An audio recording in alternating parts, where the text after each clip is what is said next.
It is 7:31. I call this joint meeting of PHS and F&B to order. You want to call yours to order, or is that sufficient? Let's officially call the Public Health and Safety meeting to order. Okay. Okay.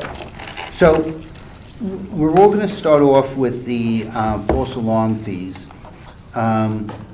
We're fortunate that Frank is with us. During the Rules Committee, what we realized was that the fees are changing from the single $100, I've paid that one,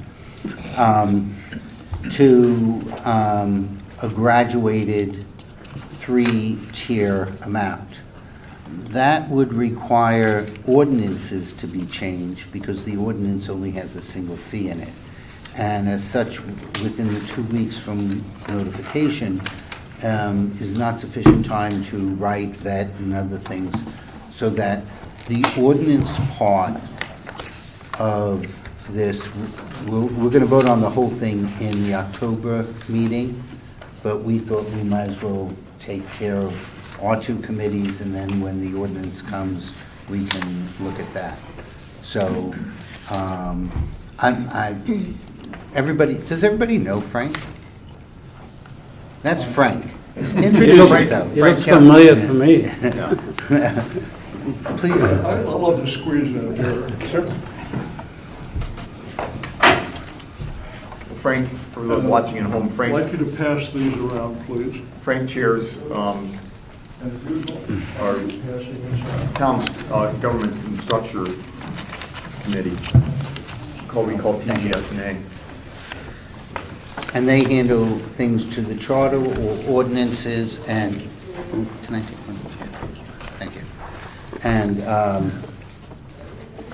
other town-related activities in that nature. So, all yours. Wait till our package gets around. Everybody over there in the audience have a copy of the package? Is there an extra one? You want one? No? Yes. Okay. Thank you. And a couple of background pages here. One is, page 1 is the recommendation from Kate Bush, town administrator, to the RTM that we take up this matter. Second and third pages are sort of a clarifying memo that Kate put together recently. So the purpose of it is to bear down on some of the abuses of the fire and safety alarms, fire and police alarms. Because at a fine of $100, there's some chronic violators, unfortunately, just pay the fine and keep on going. So it's felt that the second alarm is at $150, the third alarm in a 365-day period, raised to the maximum it can be by state statutes is $250 that we can apply. So by the third time around, and any subsequent one, the fine will be $250. In a simpler world, we might have just changed that in the table of fines at the end of the charter ordinances. It's known as Appendix D, where a few years ago, all the specific dollar amounts that were sprinkled around the ordinances were consolidated back to the new Appendix D, so that those amounts could be revised as necessary on a yearly basis at budget time. But the way the table read, it wasn't sympathetic to doing the second and third offense. So, pages 4, 5, and 6, we have the fire alarm. We have the alarm ordinances, which is this is the way it is right now. Frank, just to be At clear, the bottom of page 6. Just to be clear, the ordinance itself isn't changing one word. No, it's being amended. Yeah, it's just the fine. And the amendment is very simple. As a matter of fact, here it is in the circled area on the bottom of page 6. Here. It says defined for a second false alarm will be such and such, defined for the third alarm will be such and such. And there's a notation of that Question. on the last page, page 9 of our little handout. It shows how that table is modified. And that's all there is. Now, we prepared this for our review by these committees, and I hope that we'll send it over to the police department and representatives of the fire department, because while we have the patient on the operating table, if there's some other changes that they might want to put into to tune the thing up, what better time it would be to put those amendments in there also. At the moment, I'm not aware of any, but I haven't asked. So, I think we have to do our due diligence and ask around and see if there is any changes. If no one else has any modifications that they suggest, boom, this will go over to town council.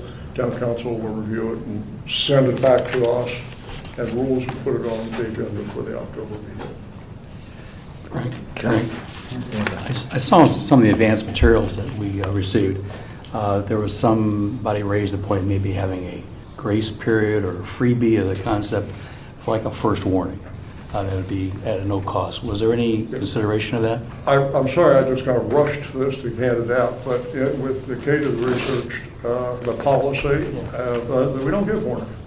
Right. There are no freebies. Right. And there's certain things here.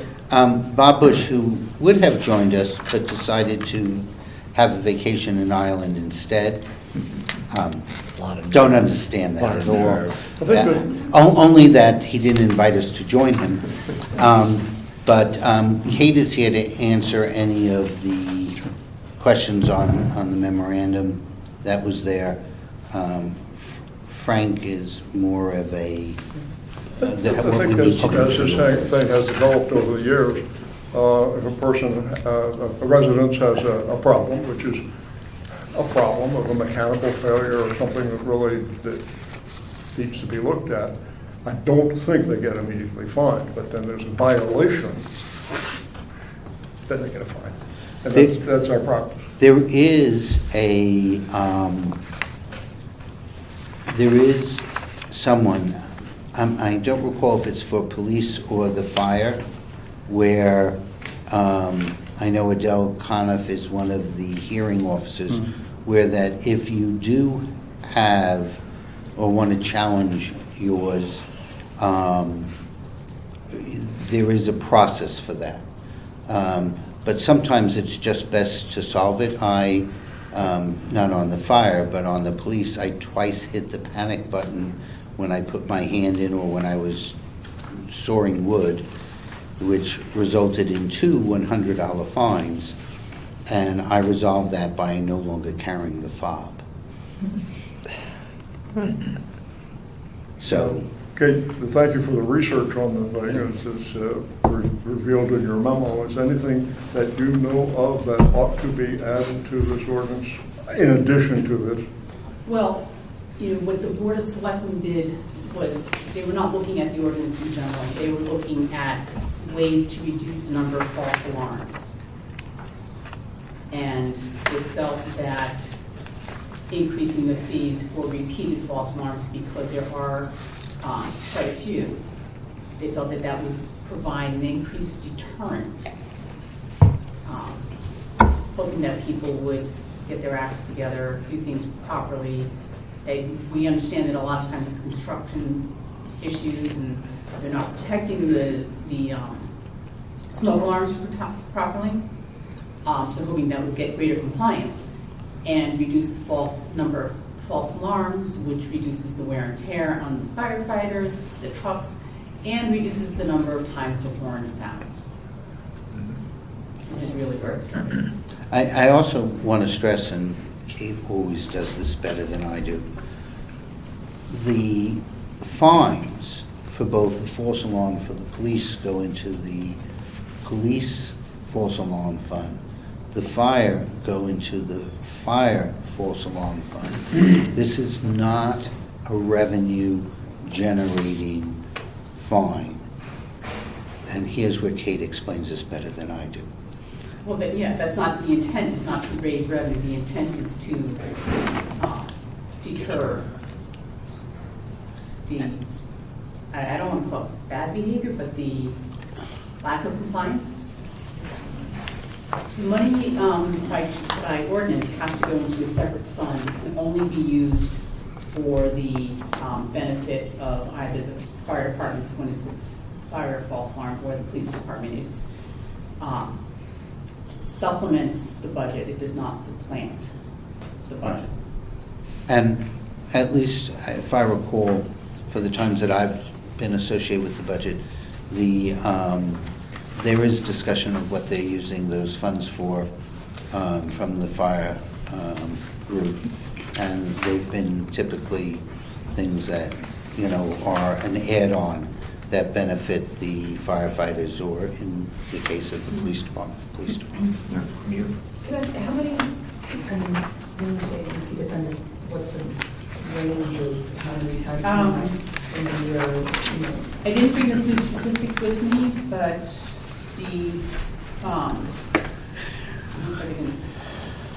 on the fire, it's like 50%, 55%, something like that. The 5% Of the alarms are false. are false. Do we know how many, you know, the people who are repeat offenders, is it that they're repeat offenders 5 times a year? Or There were some that was many as 8 times. So, and is it a handful of them, or is it a wide range of number of people? Kids can't work that with the police false alarms, I didn't do as much research into the police false alarms as I started about the fire. Right. I don't have the numbers. All I had was that it was the percentage of the calls. So I'd have to go back and do some math, but we could find that out. Stace? Is there any criteria around how we determine what a billable offense is? Because it just says, the answer Bob gave just says, if we determine it is a billable offense, then we are billed. Is there any criteria around that, or we're just someone? Well, if it's a false alarm, the other offenses are failure to register your alarm. Yeah.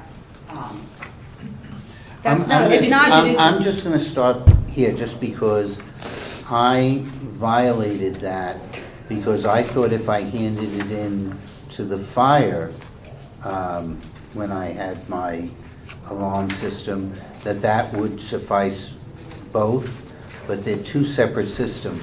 So if anybody's listening, you have to do one to Bob Bush and the fire marshal, and one go down to the police and put in, if you have an alarm system, and go there as well. So you need to file 2 pieces of paper. Unfortunately, it is not an electronic, do fill one and they get. So I found that out on my first police false alarm. But the answer is, if it's a false alarm, it's a false alarm. You know, they get there and there's no alarm, you're going to get billed. Right, but then you also talked about, you know, if it's because of a faulty switch or something, so I would assume that they would then say, okay, that's not billable. So I just think that there needs to be some criteria around what we determine is billable and not billable. It can't just be somebody in an office deciding what's billable and not billable. Well, We need some criteria around it. I can speak, like, as an example. We have glass shatter, and actually the dog opened something up and broke some glass. The alarm went off. We did not get a response to our alarm company in time. When somebody said, do you want somebody to look? The answer is yes, that's why we have the alarm there. They went around the house, nothing was on the outside. The police went, did an investigation, nobody was breaking in. The dog was barking a lot. And hence we were assessed a fee. Now, did the alarm go off? Yes. You know, do we still want somebody to check it out? Yes. But since it was really the dog's fault, and since he wasn't paying, we did. The alarm appeals process is clearly written. it's clearly stated in the ordinance. So I just wanted to say that I like that. It's also important to understand that the people who work as a volunteer for the fire department are actually going out. Yeah. So my son is at the Norotan Heights Fire Department. They don't know if it's a false alarm or a true alarm, and so they have to treat it as if it was a true alarm. And so they go out. There's some risk involved because you got to move some trucks. You got to go through traffic, and I can see that the whole thing makes a lot of sense. First offense, you probably had the dog jumping up the stairs. The second time, he didn't close the window. The third time, it's a little more money. I think that's we can expect our citizens to comply with that. Barry? You said the third offense is 250, the maximum that is allowed. Mm-hmm. I detected that it might be higher if we were allowed higher. Why don't we make the second offense 250 also? I believe that this concept was vetted with town council, who advised us that 250 would be the limit that we can do. Right, but we can- Perhaps we would go to appeal to the state. But we could go right to 250 on the second. I am not familiar with the statute that provides that limit. Oh. But town council advised us that it was there, and I'll take his word for it. No. I have, If you want to go Wait. to maybe the next time we meet, I'd like to have the citation. Yeah, Wait, your guys, question- guys, 1 second. If you Kate wanted to go has to the answer. 250 on the second, you could. It was just the Board of Selectmen my recommendation to them and what they accepted was to gradually get to 250, to not go Okay. straight to it. It doesn't make the second offense seem that much worse. You get one warning and then you ought to just have the 250 anyway. I think that for people that, I know a couple others who have paid this.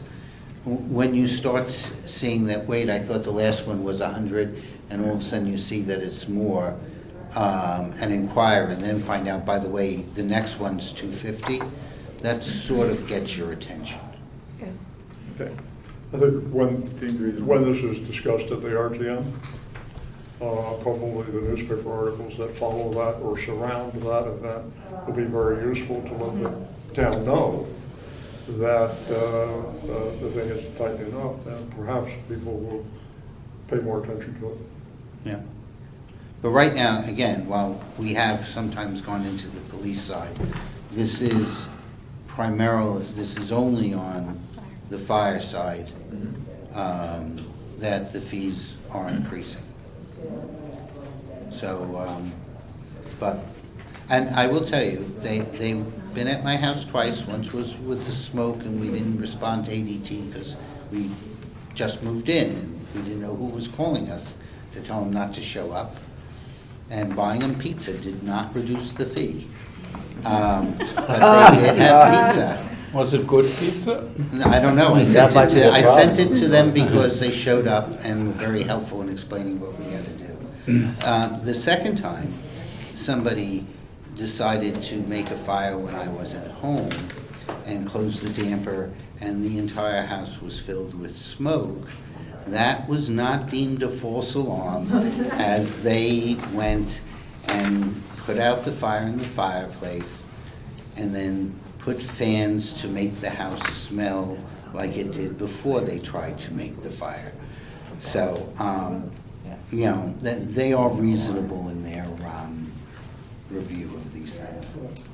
Thank you. All I can say at this point is we will see it again. Yep. When it comes back from town council.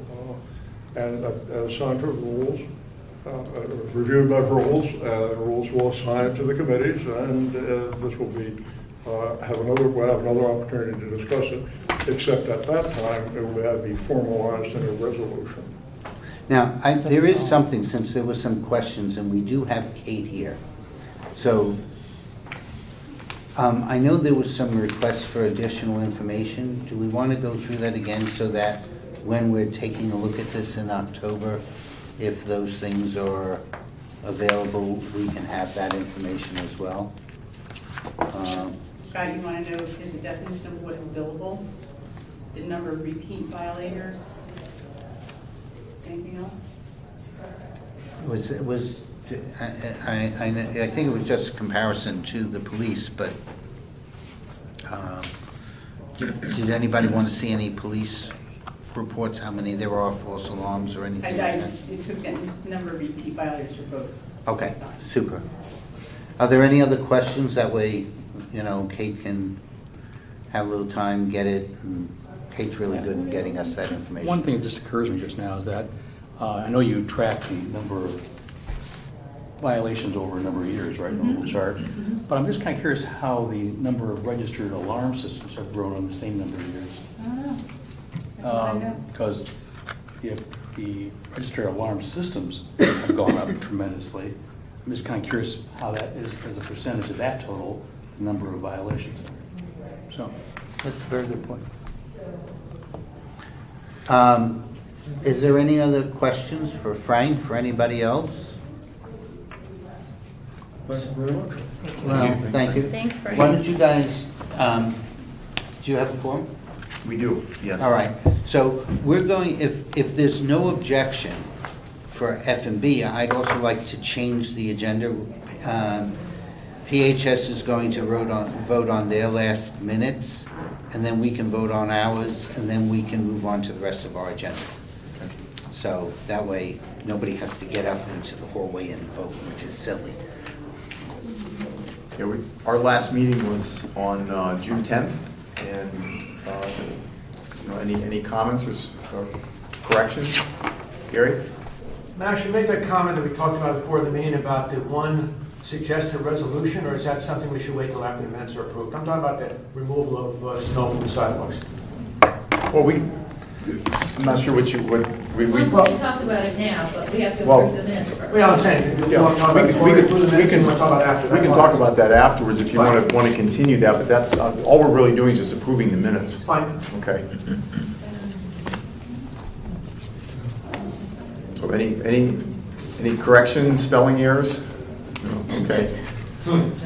Jennifer's always does a good job, but all in favor of approving the minutes?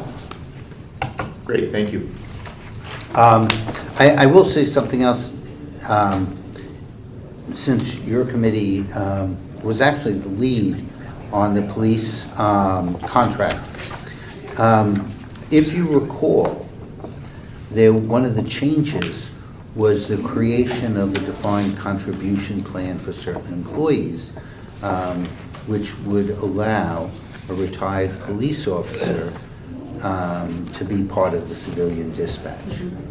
That is one of the items that are on the agenda in our September meeting, and it's one of the F&B is going to be the only one reporting on it because there's nobody doing it yet. But I just wanted to make everybody aware, is if you remember that one clause, it is now finally coming to fruition, and that actually will be setting the stage potentially for other things, because some employees might actually like, if you like mobility of your plans, then the defined contribution is a better plan than a defined benefit. So just wanted to give you guys a heads up that that's on the agenda, and when we approved the police contract, that set this in motion. It was the town hall union contract. Was it? Okay. I stand corrected. This is why we bring Kate to here, so we get actual information. Hey, what did you say? It was the town hall union contract, not the police contract. Oh, I thought it was the police, but it is the town hall, because that's where the dispatchers are. Okay. We have our minutes outstanding from our June meeting. Third, thank you. Any corrections? Yes. On motion number 4, they have me voting, but I wasn't here. I was marked absent, so they can't have me voting on motion. that was a test. Okay, All right, we'll make that correction. I passed. Move that lady to the head of the class. Can I have a motion to approve the amended minutes. Motion. Stacy, second. Bill, all in favor? Actually, there is Roberts that now say that you can vote Yes. if you weren't at the meeting. You're voting on that minutes were properly taken, not the actual content. And you read them too. I Yeah. did. Yeah. So we can have it unanimous then? Sure. Thank you. Not that anybody's counting. So thank you all from doing. We're going to continue on. Kate, if you don't mind, can you join us? It's much better if you're up here as opposed to the peanut gallery. It's warmer up there. Thanks, Jack. Thank you so much, guys. Thank you for joining us. Thank you.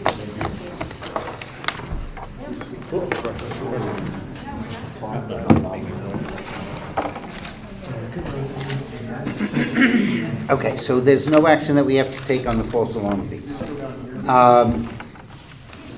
There is, I'm going to go, the Board of Ed capital is real quick, so Kate, pardon me if I just go through it.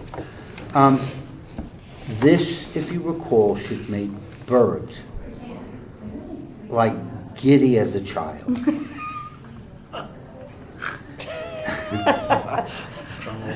I wonder what comes now. I'm waiting to hear. I hope your wife is watching. If you recall, Bert was not in favor of the Darien High School shed. That project has not moved forward. I do. So they have decided at this time that they will not be moving forward with it. As the Board of Finance, and their sole discretion, decided to bond that, the RTM approved both the capital project and the bonding resolution. The RTM now needs to approve the removal of that capital request and the related bonding authorization. That is what that resolution is about. It's $250,000. So, do I have a motion to? Well, come before on. you say it, because the audience is mystified right now, this is what happened 2 years ago. I happened to be in the belly of the high school. Yes. Most people have never been in there, and I doubt that even the principal has been in there. It's very dark in there, but it's huge. And this is where they store the equipment for emergency services, cots and all that. It's really interesting. And the Boy Scouts had to help arrange this and all that. And I'm like looking at it and says, so there's a lot of space that could be used. So I don't know if this is what's happening right now. But I thought, people should really go there and check it out. This is what this organization is. This F&B has a chance to go everywhere, anywhere. Okay, and so that's when I said, okay, let's find out if we can use the space we have in the belly of the high school instead of worrying about the stuff that's being stored in these boxes outside. But I don't know if that's at the source of the change of mind. But I think when they were looking at it, they thought that there are better solutions that they will be pursuing. That does not mean that storage of some type may not be coming forward in the future, but what was presented and approved is not the direction that the current board wishes to go. Now, for information purposes, Dennis Maroney is now the chair of the facilities subcommittee at the Board of Ed, and that gives us a lot of confidence that Dennis will be diligent on that, and he also understands how the RTM works well. Remember that we've had long conversations with Dennis when we were talking about the cafeteria expansion. So Dennis is good on that. I do want to mention that the Board of Ed voted unanimously in their June 25th meeting, I think it was June 25th, to remove the request for capital. They can't really do anything on the bonding because they didn't authorize it, they didn't ask for it.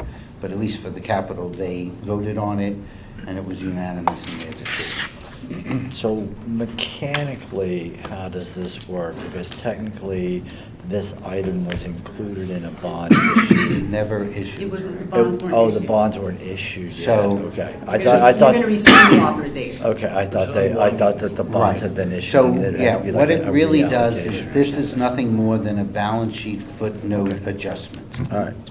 But this is what we normally do, is we bond with the assumption that, or with the understanding and knowledge that this could get canceled. But we have to do it without necessarily a plan yet in place sometimes, because we need to have that ahead of time by the RTM. Well, you approve the bonding, And but we don't typically bond. No, I understand that. I'm telling you, Yeah, okay. we're approving the bonding, so we're not delaying, sometimes you need it right in time, just when you get the approval, and you gotta say it's already been approved, and that's how you get the project underway. Right. So I mean, let's just remember, when part of the concept when we did the Oxford School bonding was up to, which means that, hopefully whatever it comes in, if it doesn't come in at what was 65? 63. 65. If it doesn't come in at 65, unless they're going to use, you can use the bonding for something else. So, Well, we have to go back to you. right. But If you look in the audit, go in the footnotes, all right, you'll find a footnote that discusses our bonding and the authorized bonding, the issued bonding. No, And it was- yeah. I totally get that. No, I was just thinking that yeah.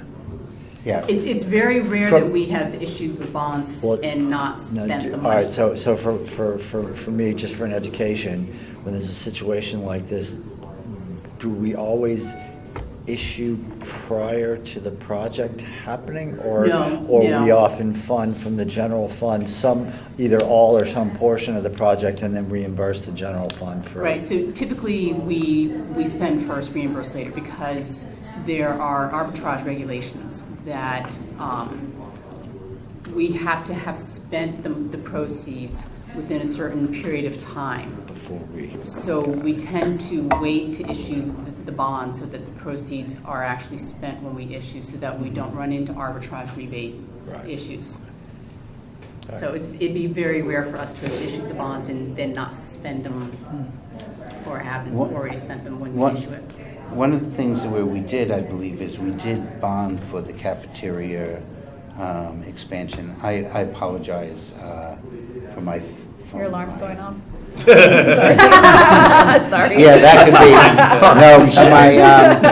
be. No, my son and grandson are moving from Brooklyn to a neighboring town. Oh. So that cuts my visitation of my only grandchild down to about 15 minutes instead of an hour and a half. So, sorry, that was what was there.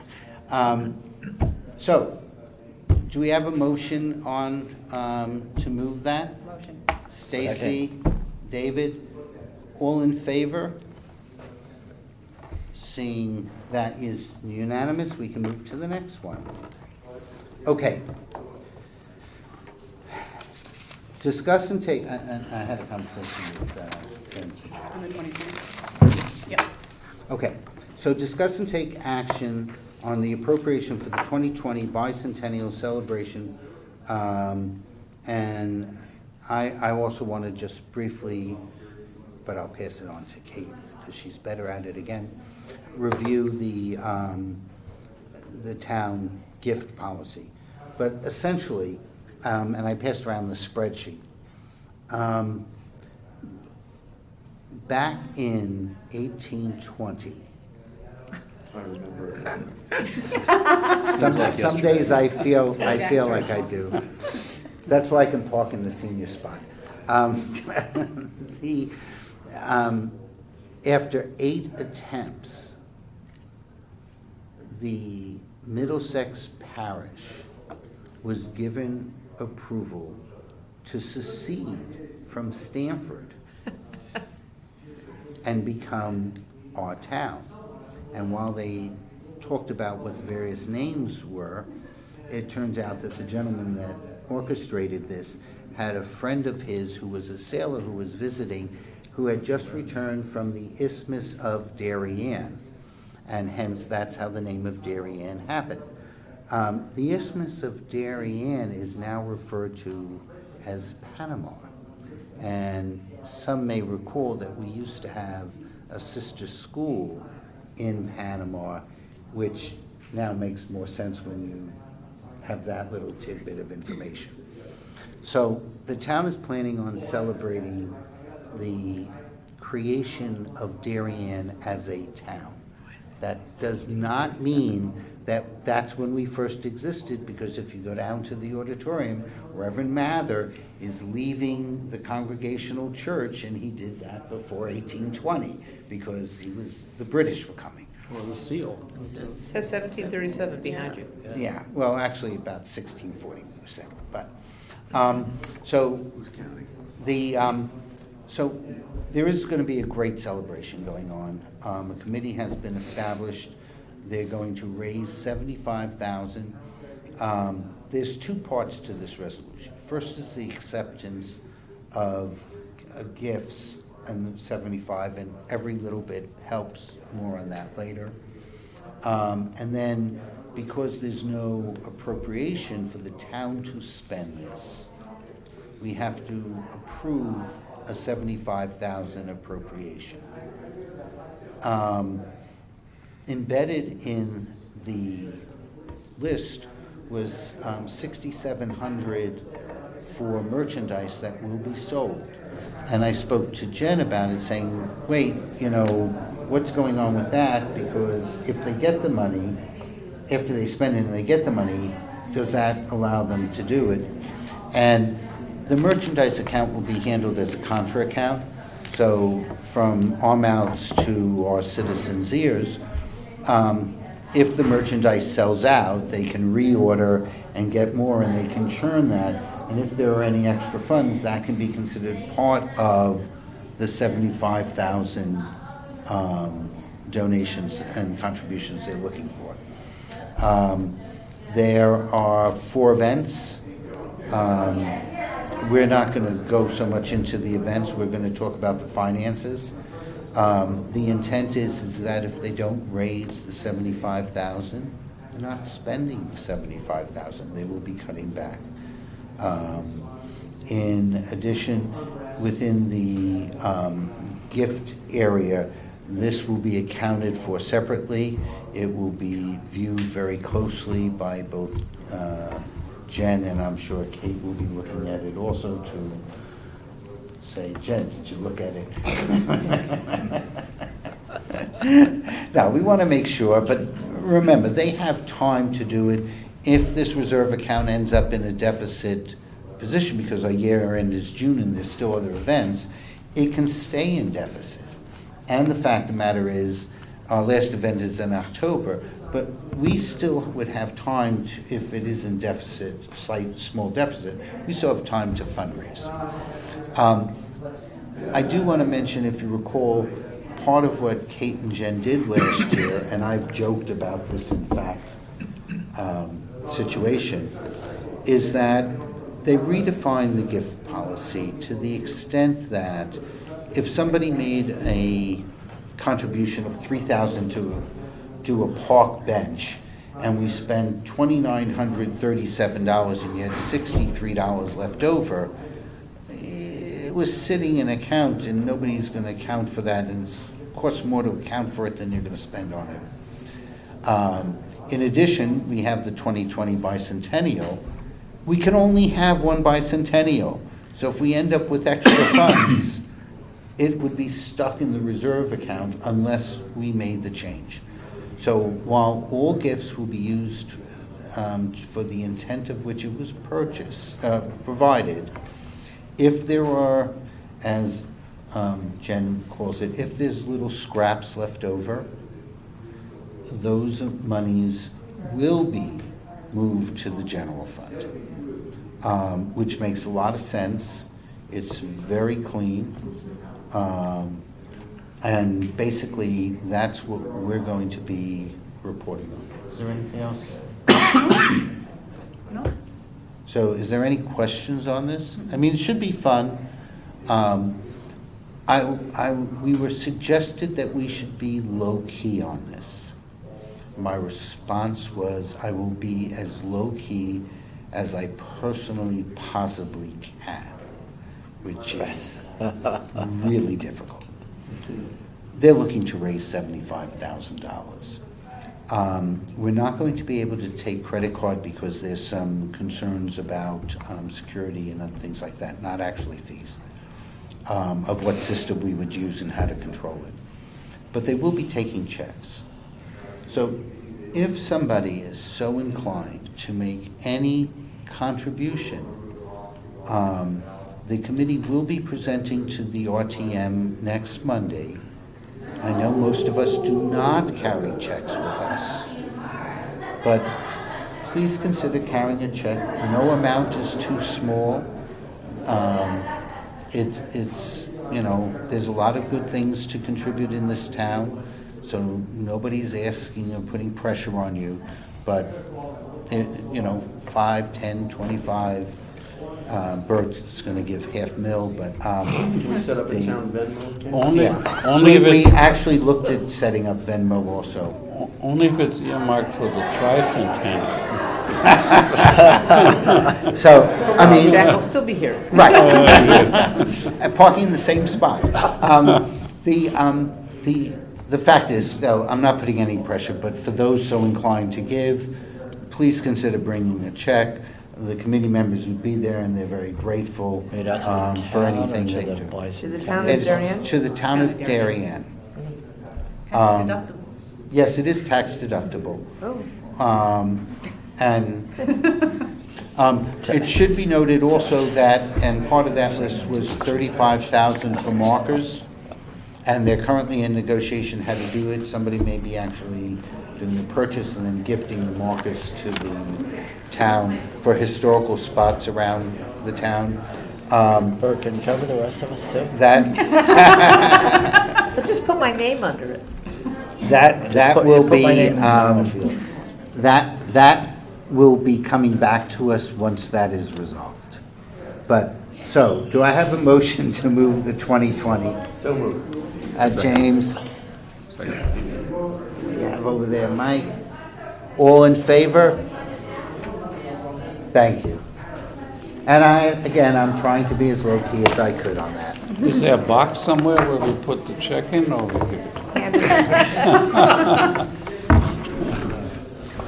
Thank you. Bert has set an example for us twice tonight. Once, no more sheds.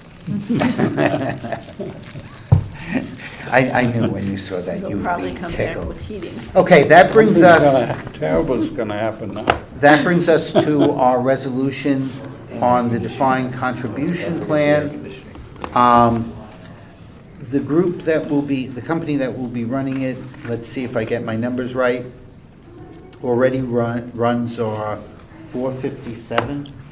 They run one of them. We have two, but yes, they Yes. run one of them. And I have no idea what a 457 plan is, but I did remember the numbers. So, Kate, explain what we need to know. Well, 457 is a deferred compensation plan Thank for you. government employees. Thank you. Somewhat similar to a A 401K. So it's like the 418 or whatever age or something like that? No, 414H is a Oh. pickup plan. It's Okay. never. All right, fine, all right. Similar So to a here's the deal. 423B. Yes, it's similar to a 403B.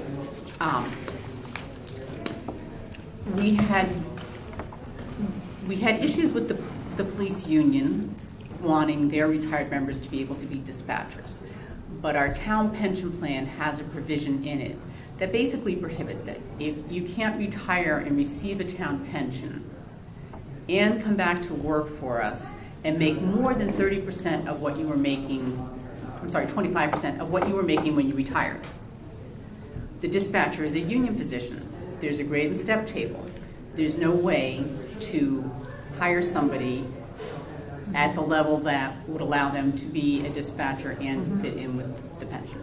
So when we were negotiating with the town hall union where the dispatchers reside, they agreed that should we have the opportunity to hire someone who would not be able to be a member of the town pension plan because of that provision, they could go into a defined contribution plan.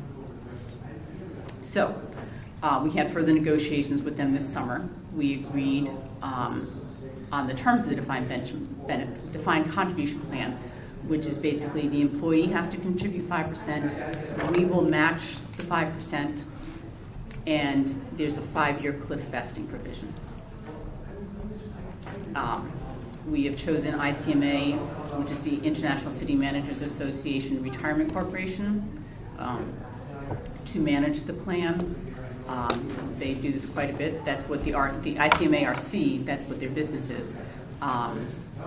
They do provide one of our 457 plans, and it happens to be the one that the police tend to join over the other one. So they're very familiar with this already. So we're at the point we're trying to get this set up. We actually do have our first person who falls into this category starting on Monday. Oh, super. Congratulations. So, Kate, it will only be for the portion of the on the income under the new position. Right, correct. The old does not have anything to do with their old the position. pension is still the old pension, The old pension is which still- is defined benefit. Yes. So it will be very little money involved in the whole And it's- program. At this point, it's very little money. From our point of view, is a DC plan provides us with a more stable, as the employer, more stable contribution.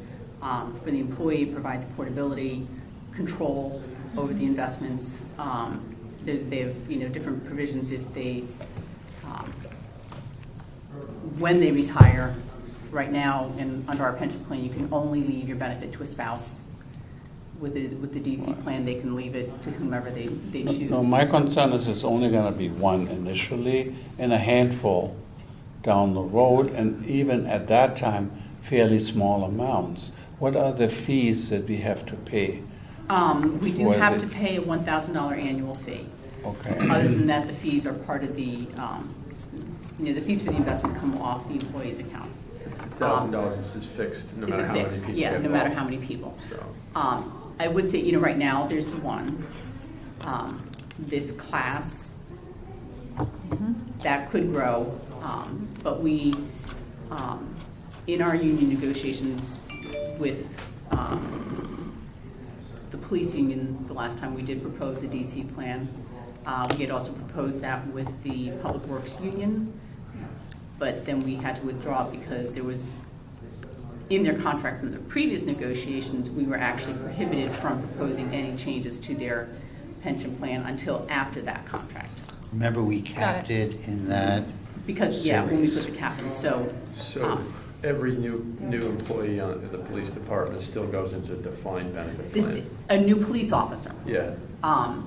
What this applies to right now is only a new dispatcher. Understood. Yeah. I'm just trying to get a sense But- of, like, but in the if you- future, if we're setting up a plan that when this expires, this present deal expires, maybe We could negotiate with the next set of contracts, we could negotiate more people into the defined contribution plan.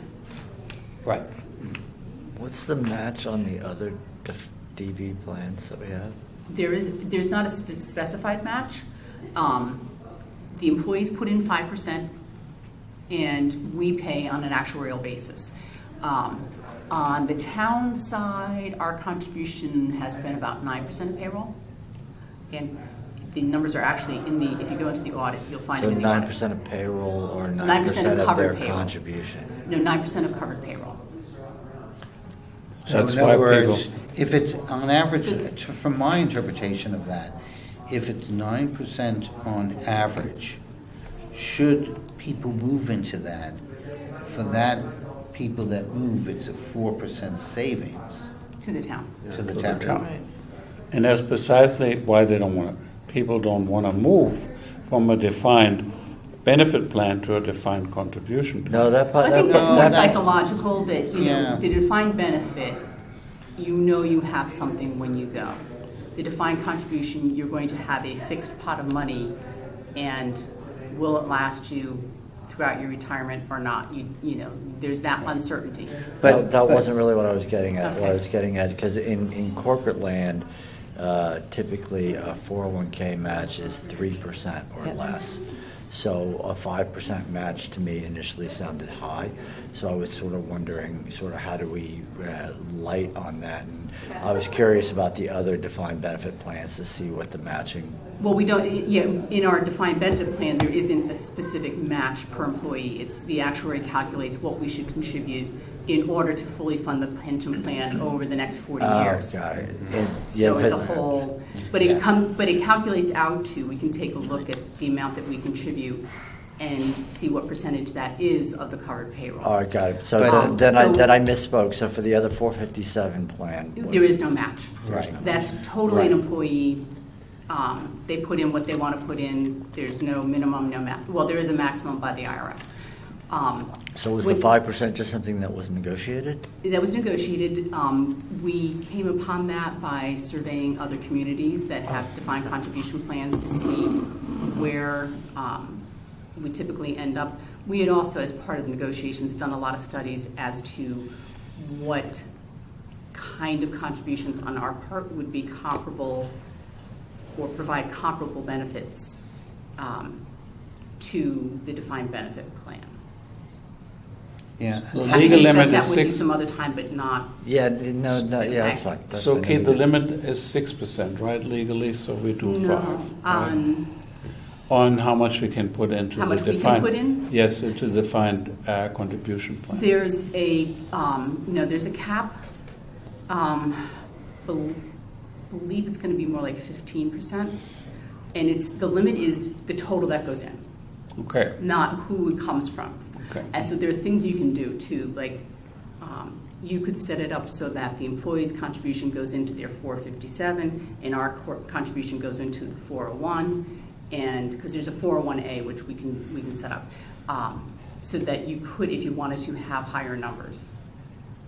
Is there a plan by the town to make that concept work so well that when it's only one employee right now and only a handful, so you can make it work well, to go back next time you have negotiations and said, guys, we really want to do what's happening in the private sector, which is to move from a defined benefit plan to a defined contribution plan and see how wonderfully it works. I think we've already made our intentions clear by what we tried to get in the last negotiations. Okay. So- I think, at least if I go back to the, I want to say 80s or 90s when this was done in the corporate world, I think part of what happens is that employees with a certain amount of life are grandfathered in. And so what you really, in certain ways, they were grandfathered, which is why the union would approve it, because I'm affecting somebody who I don't even know because they haven't even joined. And it's really more towards people have an opt-in opportunity, or for new employees go into the defined contribution. And, there's a lot of differences with, generations and other things like that. And the portability for some people is really important versus I have this, and by the way, when I'm 59 and a half, I can draw down in it, but I'm not even 30 yet. Better that I can take this money at 30 and move it into my own IRA or something like that. So. Plus, with the DB plan, there is also the mathematical calculation, right? If you can only leave it to your spouse, and your spouse you have to elect 50, 75% or whatever. You have to make a decision the day you retire, yeah, and plus, it's irrevocable. And depending on what your age and your spouse's age are, right? You have to be able to figure out the probability that one of you will survive long enough to actually draw out. Well, and that even factors into the calculation of what if you say I want to leave my spouse 75% of what I'm getting when I retire, We also look at the difference in age between you and your spouse. Right. And if it's, if you're younger or older by more than a certain number, that impacts the calculation too. But to your questions, I would be happy to have a long conversation with you all about what goes into all those negotiations, the tactics, things that come up and what we think, but obviously not on TV. But I think it's fair to say.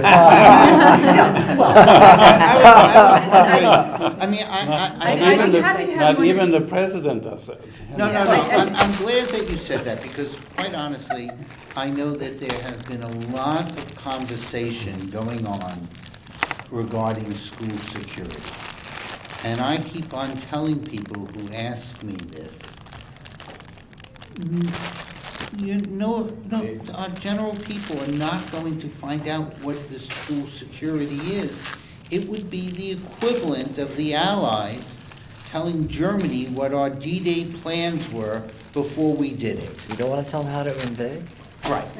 So, I mean, I'm glad that you answered that, because there's some things that just are not reasonable on camera. And that's involved what we got here, is we got one employee, we set up this side, defined contribution, it's gonna cost us $1,000 a year, there could be more employees later on, and that will make that cost a little bit more palatable. Per employee will be, reduced. Yeah, much better. Quite honestly, But- even $1,000 for the employee is not significant money. To have this option available for future contract negotiations, Yeah. which in the very least will be starting in 2 to 3 years.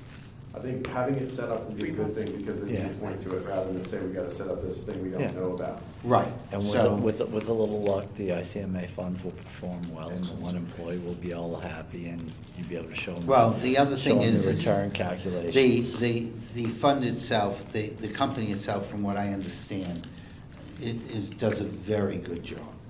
And people that are using them are happy. So, I mean, this is their business. Kate, just a follow-up question. I'm looking at this, we got in advance of the meeting, and on page 5 of 11, the employer fee, the $1,000 fee you mentioned is there. But they also have two other types of buckets of fees. There's a plan admin fee, which is pretty small, but the one that caught my eye is the management fee for managing the funds. This is the 12B1 fees, and there's a reference that the fees are disclosed on a schedule, but I didn't see that schedule. I just wanted to know whether I do have that whether schedule. you have that. I can send that out. Okay. That was Sometimes the- 12B1 fees can be a hot item in the world of retirement. That was Kate's test. Just a question. Caught my eye. Very good. If you send it to me, I'll distribute it to everyone. Thank you. Do I have, are there any more questions? Seeing none, do I have a motion? Bert, Lisa second. All those in favor? Being unanimous, I won't ask for the rest. I did want to ask, just while we're taking care of and before we adjourn, which may actually be an hour meeting, so I may just do it just for the hell of it. But No one. I passed around the information. I will send it to you. Also, I didn't. But David had some input on the Pear Tree Point issue that, and I don't want to put Martha on the spot by asking her to give an update other than there are certain things that are moving forward now. Do you want to at least, without putting you on the spot, just say some of what they're doing? Well, as of the last meeting, the scheme that has been selected to submit to the ZBA consists of renovating the existing bathroom, and by renovating it, what the plan as of this last meeting is to basically shorten the bathhouse. I don't know if it's cut in half, but it's significantly shortened. Remove showers, remove dressing rooms, but include, new bathrooms, new toilets and Right. fixtures. To heat the building, to move the entrances, to put new brick up, to remove the existing roof and replace it with a grass roof with skylights in it. And this all has to be done within the FEMA rule of 50% of the appraised building, which right now is about 100, the appraised value is about 193 now.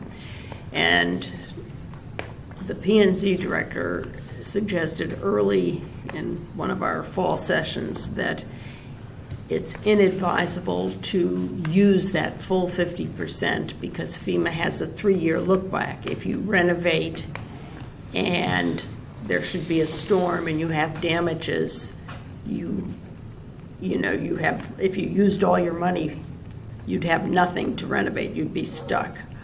The other part of the proposal is to demolish the lifeguard, first aid, concession stand, build lifeguard, first aid, and police storage at that location. But FEMA rules say that it can only be storage, and it has to have tear-away walls. And I looked at the FEMA regulations, and it says it can only be used for storage, parking, or building access. And I should also mention, as part of the new building, it will have an elevator in it up to the second floor. And the second floor, as it's envisioned at this point, there's a deck, that makes the footprint of the building bigger than the footprint of the building beneath it. There is about, I can't remember the exact number, 600 plus square feet. I think you're right. A concession stand, 1 bathroom. It will be the event space and the concession, of course, will be covered. But the event space will be open to the public for 3 months of the year and available for rental thereafter. So that's a change, because it's not going, I thought originally it was like year-round use for the quote-unquote public space. No, not as of this most recently. And now the building has to be elevated. The first floor will be 17 feet up. Well, it will have to be 17 feet above. Sea grade. Right. Yeah. And there is a side setback or rear setback rule where you have to be 40 feet from the mean high tide line, and this building violates that by many feet. I would say 20 plus at least. I was about to say, if any of you've been in Pear Tree, Yes. there's yeah. no way. Otherwise, this building is in the middle of the parking lot. The only way to not require a variance would be to put it in the middle of the parking lot. Exactly, Yes, I'm saying, exactly. that's So where they will be going to the ZBA. Which is never good to then have little kids running to a bathroom in the middle of the parking lot and think that that is a viable solution. Did I read they're going to reduce the size of the parking lot? That was. Yeah, that's another thing under discussion. The West Beach and actually part of the South Beach, they want to increase the beach area some. So they will take away some parking.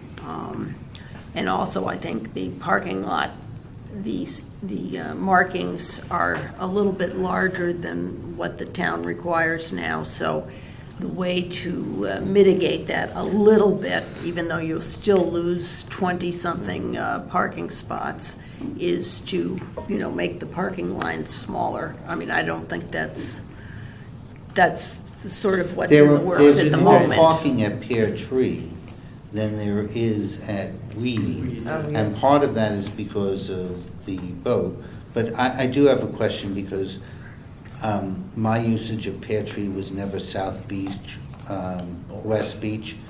I'm assuming the Fiddle of Crabs, which is the small beach is West Beach, Thank yes. you.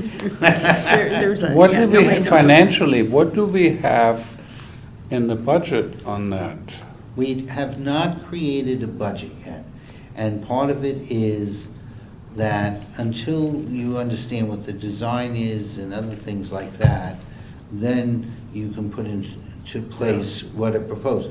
But remember that in Ed's presentation that he gave to the RTM, the process that we used for the Public Works Garage does not necessarily work for certain projects under a certain dollar amount.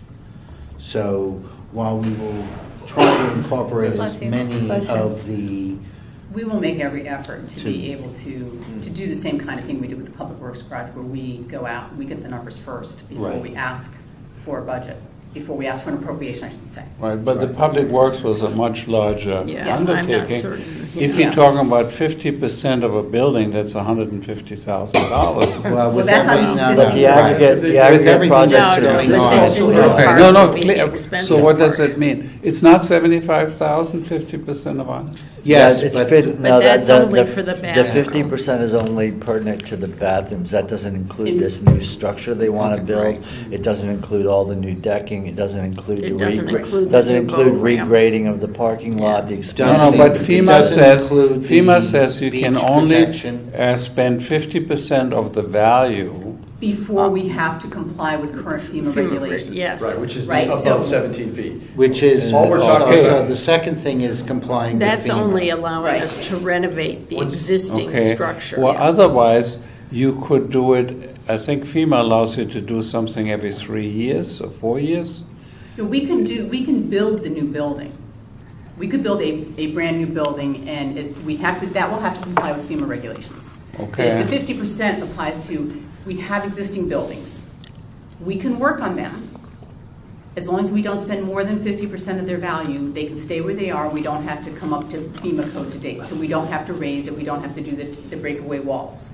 But once we spend more than that, we have to bring it up to the current regulations, which was the thing with the Public Works Garage. If you remember, Yes. we had that going on. We had the ADA regulations. We had other, taking the oil tanks out, which kicked us into being over on the FEMA regulations. If you So- remember, Rod was trying to calculate out, and it became very difficult because how things were bid. What's the addition because of FEMA? What's the addition because of Right. ADA? And remember that whole exercise. But when the electricians bid, they don't didn't split it out, bid yeah. from that, so we had a rough But in idea. essence, Bert, we would have about 70 to 90,000. We could modestly renovate the existing structure if we didn't want to do anything, Major. too elegant, let's say. And then do something else, excuse me, down the road. Again, stay within the 50% of the existing value and do something then, and do something, in steps. Well, I'm not- I would say this, and I don't think this is trying to get something within some financial constraints. We have known for some time that we have to address and make an investment in Pear Tree. The facilities need to be upgraded. The beach has had instances of erosion or I sand don't coming think into... there's an erosion Well, not issue. erosion, but sand coming into the parking lot because of flooding. And so there's issues that have to be addressed.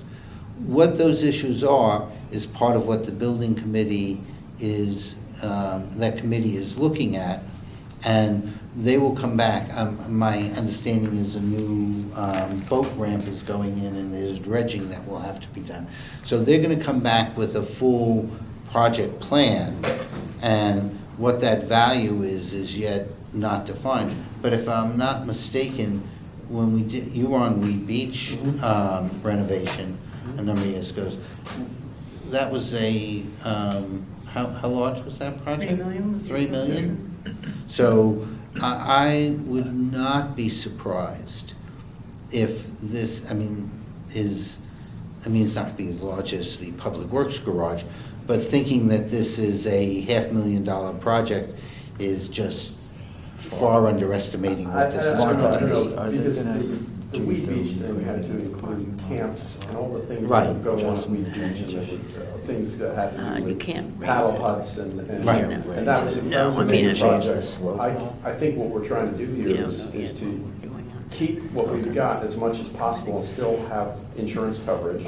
Right. And then whatever we have to build in compliance with FEMA for insurance, we have to put. Is the improvements, but all I'm saying is, I don't want to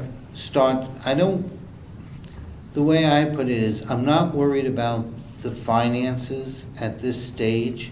I think let the group go through their iterations, let them come back, let them do their research, let them get the approvals, let them know what they need to do for the state approvals and other things like that, EPA, whatever other agencies they need to go to. CAC and tape. Yeah, whatever. That, alphabet soup that they're going to have to do. And then come back with a proposal. And I think, so, and in fact, if I recall for some of the meetings that I've listened to, which I have to admit haven't been all of them, prices haven't been talked about. No, there's been no budget mentioned. I mean, this is all what's right for the beach. Now, there is a Right. large contingent opposed to this project, which has been very vocal. No, I just want to know, since I'm receiving emails already, as a citizen, I'm not receiving any emails as a member of F&B, so I'd like to know exactly where the responsibilities lie. I guess our responsibilities is to wait to see what comes out of this This is just to project. stay current, what You we're know? talking about. And then we're gonna look at the numbers and whatever else happens. We're still gonna get some emails, I'm sure of that, more even. But now I just wanna know what these guys are coming up with, and then take it from there. Well, and that's why I was happy that David passed it around. But I think what I've heard from both sides, with Martha being on the committee, and again, Martha and I spoke earlier this summer on something, because we trust Martha from a process and other things, and, and her leadership. And then understanding is, once they've come up with something, knowing that it's going to go through the process that was established by Kate, for what? By Jamie, rather, for the buildings, becomes where we could finally get involved in that. But because we'll be reviewing that process and that final plan, and if it was anything like the Public Works, it will be well documented and go from there. Then it's a matter of, do you agree with what they're proposing, or do you not agree? But Do you again, afford it? Do you agree with the financing? well, that's the other part of it. But Design. there's two things. You may not agree with the design, and if you don't agree with the design, when it comes to the RTM, we don't have the right to say, oh, we don't like this boardwalk. It's an up or down, all right? And so if you don't like the design, it's a down. Then it's the financing. If you don't like the financing, it's an up or down. We don't have the right to say, take 500,000 off of here. The only time we have that right is if there's, like, for the 5 schools, they're buying 5 generators to go on top of a building. And we decide only do 3 this year. And you guys decide which 3, and we'll do the 3 the next year. That's the only time we can make that type of decision. But I will say, because it's an up or down, I think it's very important to come forth with a project that can be supported, because there are needed renovations at the beach. Yes. So a lot of thought has to be given to what is going to be And I done. also, I just heard one thing that I think we should have something to say about is when you're trying to have a solution for ADA compliance, you choose an elevator or you choose a ramp. And one thing, the elevator in a harsh environment like that can cause the town a ton of money in the future. We need to know that. We need to think about that. That's Well, the one of ongoing that's cost- that issue has been mentioned at some of the meetings, as well That's as, definitely what an are issue. what are going to be the aggregate operating costs for the building, since there are You would need discussions about 134 heating the building feet of on a ramp year-round around the basis, building, stuff too. like that. No, I understand that. I understand know, that, but I agree, you the know, elevator is a and- big issue. But even selected contractor, I mean, there's, Well, but again, one of the things that we will be looking at, and I know Kate's looking at, because it's affecting her budget, is nice, to build the field of dreams and they will come. But the fact of the matter is that the ongoing costs of maintaining that field of dreams is directly going to hit Kate's budget and the town's Board of Selectmen's budget, and they have to be happy that they're not having an increase that are not allowing them to move in other things that are important to the town as well. Although I guess we could take a model from I imagine, the paddle hut that we rent out and get revenue from, that hopefully helps pay for some of that maintenance cost. We get, I looked at that, we get about 10,000 a year in revenue. Close to 5,000 of that comes from the paddle users when they rent it out. I mean, that's for whom the hut was originally built. And I mean, I applaud Park and Rec.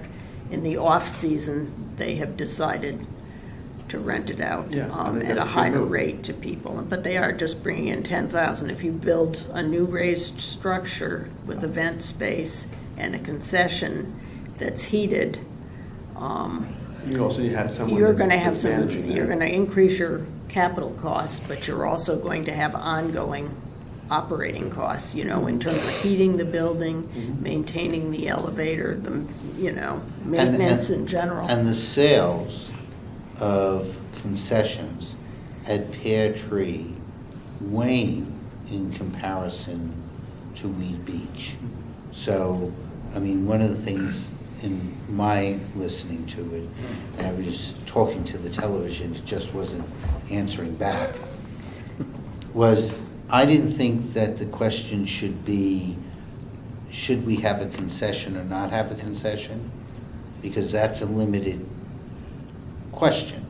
The question is, should we have some type of food provided? And that opens up a wide range of, and I know there was discussions on whether or not you're having food trucks there, or certain beaches in other towns have vending machines, and certain, or maybe it's just food provided on the weekends, Friday, Saturday, Sunday, and the rest of the week is, vending machines to get water or drinks. So the question is, what food should we provide is a different answer of should we have a concession or not have a concession. And unfortunately, none of that falls under our purview. Well, I'm just mentioning it now. So, because I couldn't mention, the television wasn't listening. Well, I think one thing that will be fair for us to consider at that point in time, if the project comes up to a number and the number is X, right? And we're assuming it's going to be in the millions of dollars, not the hundreds of thousands of dollars for the total project, right? The parking lot, all the other stuff that Boat ramp would be big. the boat ramp, the ramp. widening the beaches, all those other things that they want to do as a component of the project, right? One of the aspects that would fall to us as part of the financial decision is it fiscally responsible for the town to spend X amount of money to build a new structure in a flood zone area that is flooded however many days a year it's flooded, right? That's a reasonable thing to consider as part of the deliberations, not the only part, right? And pardon me for putting it this way, but based upon when I anticipate this will be presented to the RTM as well as the Board of Selectmen, there will be ample opportunity on the Board of Selectmen to have that exact conversation. When they did the weed project, there was a variance for the floor height, right? Yeah.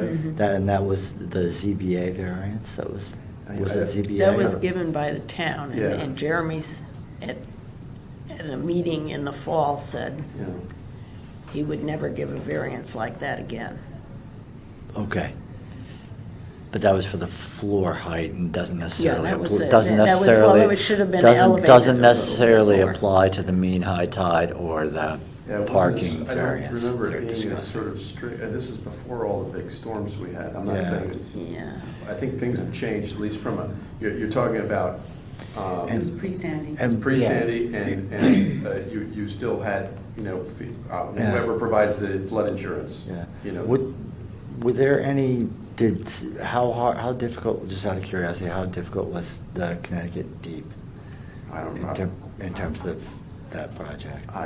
It didn't seem to be something that I can even remember, so it wasn't like a real problem. Oh, so it wasn't a big problem? Yeah. But you gotta remember, things have changed. I know. And I was just- the storms that have hit Connecticut, where there are still homeowners who have not rebuilt, Yes. all right?